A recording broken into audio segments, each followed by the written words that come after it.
Hello, this is Pat O'Connor of the O'Connor Law Firm, and today what I'd like to do is talk to you about the difference between wills and a trust. What is the difference between a will and trust? Well, let me talk about the similarities first. A will is a document that says who gets your stuff upon your passing. It can be amended at any time prior to your passing or incapacity, and it says who's going to be in charge of your stuff. All right, so in other words, it gives guidance as to what happens to your things, your assets upon your death. The trust, well, let's talk about what a trust is. A trust is a document. It can be amended at any time prior to your death or incapacity. It says who gets your things or your stuff, and it says who's in charge of your stuff. I'm using stuff a lot. Well, estate planning and wills and trusts, it's about two things. What happens to my stuff while I'm alive? What happens to my stuff after I die? In other words, your assets. And today I've got a will for George Washington and a joint trust agreement for George and Martha Washington. If you notice, there's George back there. He's no longer with us. The main difference and why you want to have a trust versus a will is this.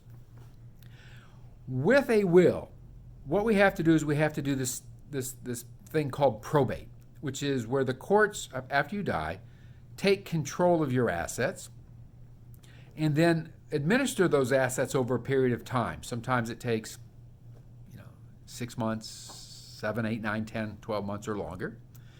And then when that probate process is done, and then what happens then is the assets then get distributed out to your beneficiaries or your heirs or whoever you've got listed in your will. Probate is where the courts are involved. When the courts are involved, who else is involved? Attorneys, such as myself. And when attorneys are involved, what also is involved? Well, fees and costs. On average, the probate can run anywhere from 3-4% on the low end to 5 or 6% on the high end, maybe even higher than that depending on the complexity. So when you go through this probate process, when you have the courts and the attorneys involved and things are tied up, that means that your assets are tied up for that period of time. So your bank accounts, your investments, your business, it could be tied up for maybe up to a year. Now, with a trust, if you do it the right way, and what do I mean do it the right way? If the trust owns those assets at the time of your death, and there's ways to do that.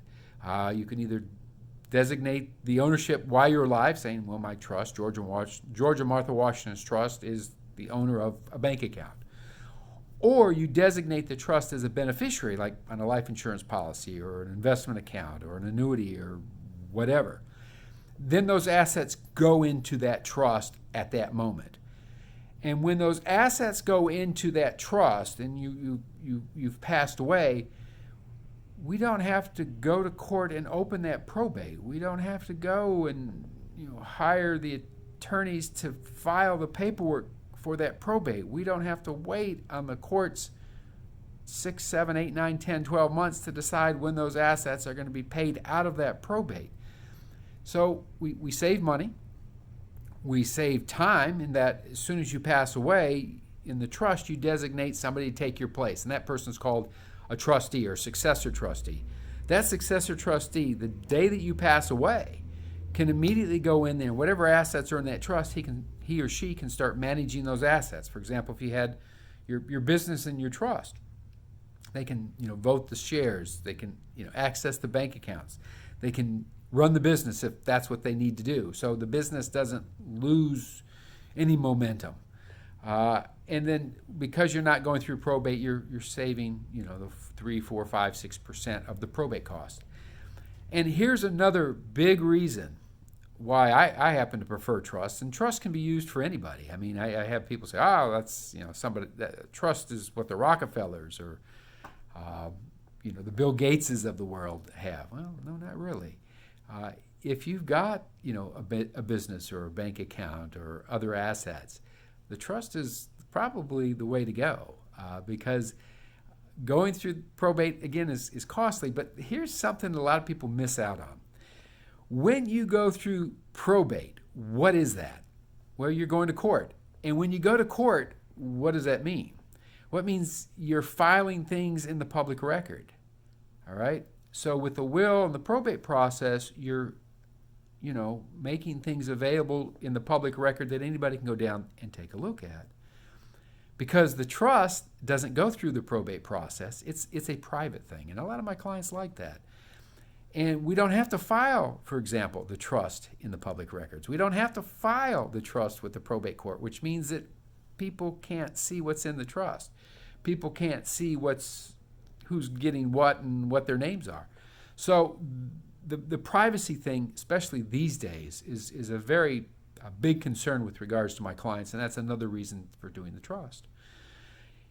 But with anything, don't do this yourself.